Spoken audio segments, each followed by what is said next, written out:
go back to Allison and Steve. All right, Tucker, thank you so very much. In Haiti, a sign that things are beginning to return to normal. The schools are opening for the first time since the massive quake ravaged Port-au-Prince nearly 3 months ago.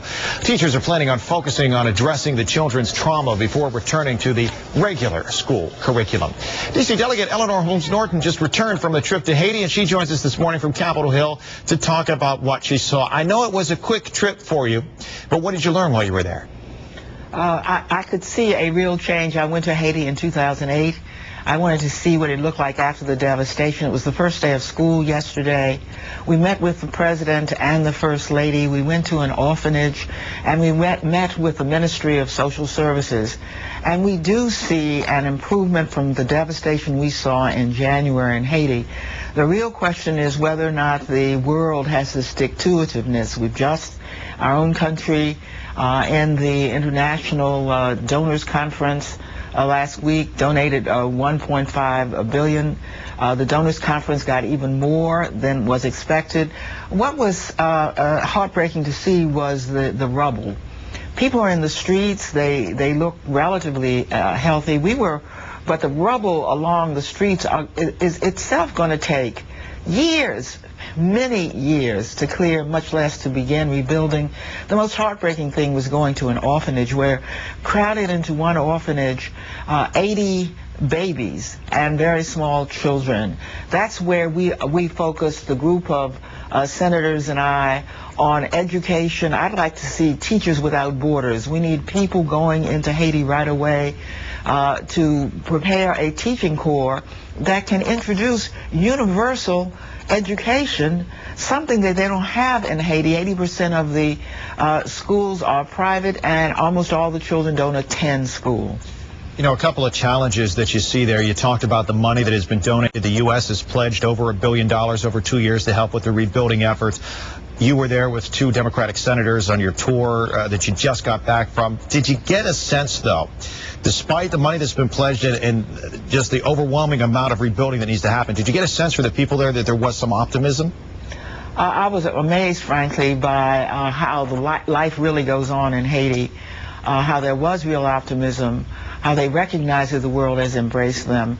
So these are not a beaten and downtrodden people. They have learned to cope with the worst conditions of any country in the Western Hemisphere. Yeah, it sounds like the challenge might be just keeping this in the forefront and not forgetting about what happened there, even though several months have passed. Indeed, I would not be back this morning. We couldn't even stay overnight. The group came back to Miami, then they were going back today. I had to come back this morning because we're having our small business fair. Right.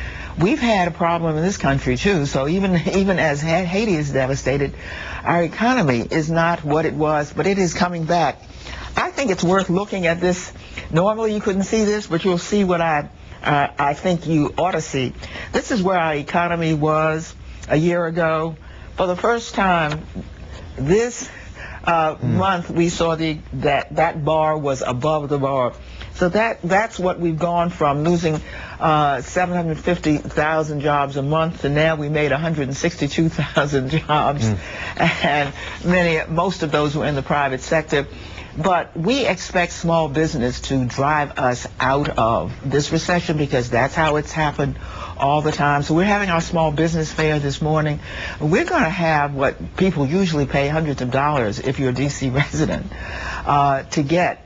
And that is, we're going to have banks, government agencies with contracts to lend, one-on-one lending from experts from the SBA to help small businesses get a footing, so that bar that's beginning to go up that I just showed you, in fact, reflects small businesses in this town. We just got my business tax credits through the Congress. That means that a small business in the District of Columbia can get a very handsome wage credit, but only in the District of Columbia. If you hire a D.C. resident or if a D.C. resident is already hired.